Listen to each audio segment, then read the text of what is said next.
세계 팹 전망 보고서에 따르면 전 세계 반도체 업계가 97개 신규 대량 팹을 가동할 계획이다. 2025년도 이거는 뉴스에서 나오는 거니까요. 예, 제가 구글 자료를 보고 이렇게 전 세계 반도체 업계가 2024년도 4분기 전망 보고서에 따르는데 97개 정도, 2024년에 48개 공장, 2025년 32개 프로젝트가 시작될 예정이다. 300나노미터에서 500, 이렇게 웨이퍼 크기는 300mm에서 50mm까지 다양하다. 그래서 2025년에 반도체 생산이 총 3,360만 웨이퍼에 달할 것으로 예상. 고성능 컴퓨터 HB식 애플리케이션 첨단 로직 기술과 엣지 디바이스, AI 보급 증가 주도고 이렇게 해서 수요하는 연산수 대규모 언어 모델의 LLM 겹중하는 연산수에 대해 고급 컴퓨터 기능을 구축하기 위한 노력을 강화하고 있다. 첨단 그래서 중국은 칩 작업 자적 전략을, 그다음에 자동차, IoT 애플리케이션 예상 수요에 힘입어서 메인스트림 노드 8나노에서 45는 2025년대 1,500만 WPM 돌파, 레거시 노드에서 50나노 이상 시장에 보다 보수적으로 확장, 1,400 WPM 이렇게 나와 있습니다.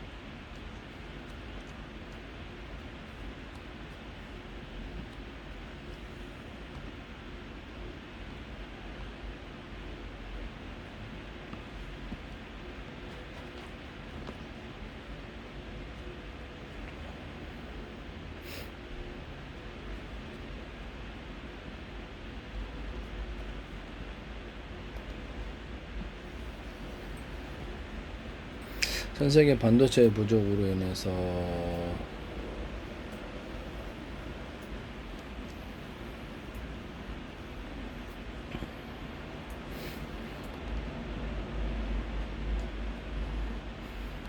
지금 디램의 공급 부족이 있어가지고 너도나도 지금 여기 뛰어들어간 것 같은데, 머스크 같은 경우에도 연간 1테라와트 규모 초대용량 테라팩 구축을 선언했다. 그래서 지금 AI 칩 생산량이 이렇게 공급을 제대로 못하고 있기 때문에 이 부분에서 자기네들이 직접 생산하겠다라고 이렇게 하고 있습니다.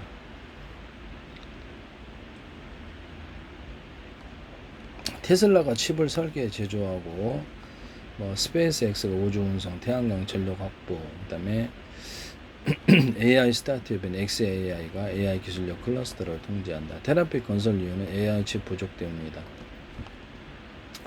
휴머노이드 로봇만 해도 앞으로 연간 10억에서 100억대에 달할 것이기 자동차는 훨씬 뛰어넘을 것. 그래서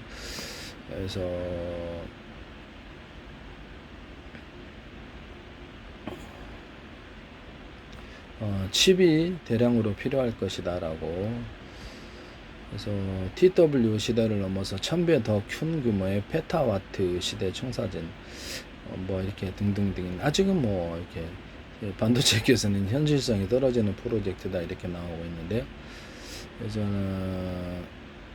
테슬라는 반도체 제조 경험이 없답니다. 그래서 이렇게 해서 반도체 장비도 전 세계적으로 부족하기 때문에 확보하기도 어렵다. 그래서 테슬라는 칩을 설계만 해서 삼성 파운드에 제조를 맡기고 있다. 그래서 우주 데이터 건설도 좀 실현이 이렇게 단기간에는 어렵다. 소규모 공장의 시작 점차 규모를 키울 것이다라고 나와 있습니다만 아직은 딱히 없다.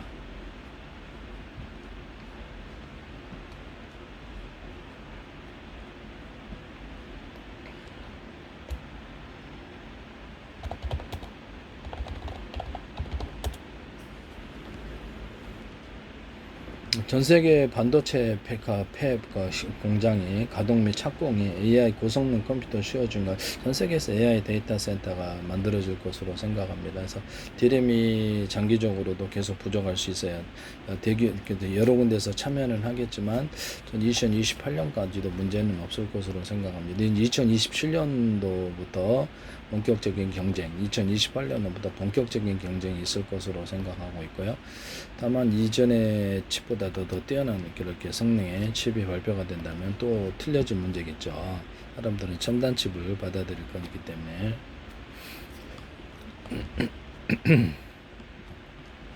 그래서 전 세계 TSMC 구마모토도 이 공장 2027년 가동. 그래서 칩 부족 때문에 그런데, 그래서 라피더스 홋카이도도 최첨단 2나노미터 칩인데 2027 양산 가동 준비.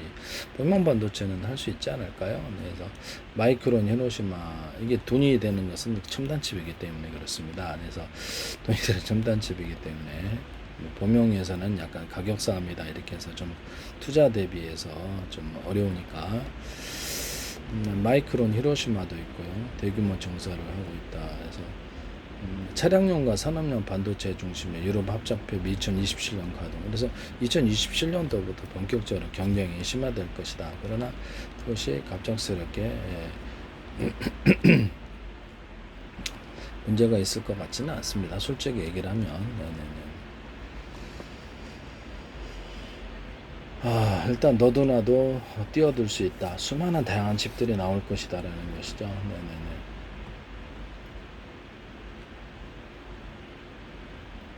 전 세계 반도체 공장.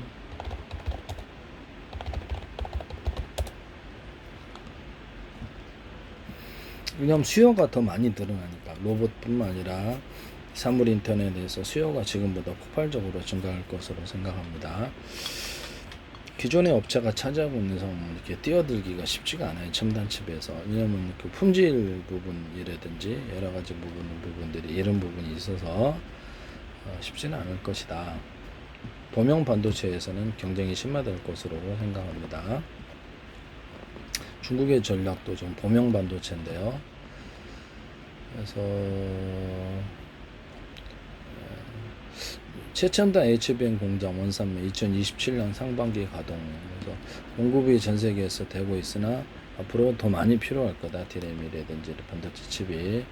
그렇기 때문에 2027년, 28년도부터 본격적인 경쟁이지, 그것이 삼성 부분에서 영향은 있을 것 같아요. 제가 보기에는 삼성과 SK가. 왜 그럴까요? TSMC가 뛰어들었기 때문입니다. 그래서 한 발 걸쳤어요. 네, 패키지 디램에 참여를 했기 때문에 이게 모르는 부분이에요. 이게 지금 갑작스럽게 뛰어난 설계를 발표를 해버리면 이렇게 첨단 칩이 급격하게 그쪽으로 향하게 되는데요. 지금은 엔비디아가 받아줘서 그러는데 그쪽을 탑재를 하게 되면 삼성이 하루아침에 범용 반도체에서도 밀리고 이렇게 HBM이라든지 이런 부분도 밀릴 수 있는데, 제 기술이 만약 공개되면 아무래도 좀 어려움이 있지 않을까. 개인적인 예측은 그렇다. 당장에는 기존의 기술만으로 이제 진행이 된다면 당장 2028년도까지도 문제가 없을 거다. 왜냐하면 수요가 더 많이 늘어나니까. 그래서 그 첨단 칩에는 신뢰가 필요하기 때문에 품질이 뒷받침이 안 되면 오히려 싸다고 해서 받아들일 수 없어요. 그래서 2028년도까지도 문제가 별로 없을 거로 저는 생각합니다. 경쟁은 심화될 것이다. 네네.